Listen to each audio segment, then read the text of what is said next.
Jan nganggo tisu. Kepriwe nganggo tisu? Apa nggelar mantel? Tas kresek. Jan, lah ya. Nang suket jere lah ya pada gatel. Lah ya kok sogrok-sogrok lah.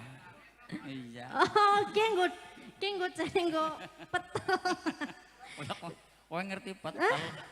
Lah kadang kan anu mimi apa terus mutah kayak gue. Langkah tisu iya, langkah nebo kayak gue sih bocah pinter. Bocah pinter. Catetan sajrone ngati.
Joget di situ orang apa ke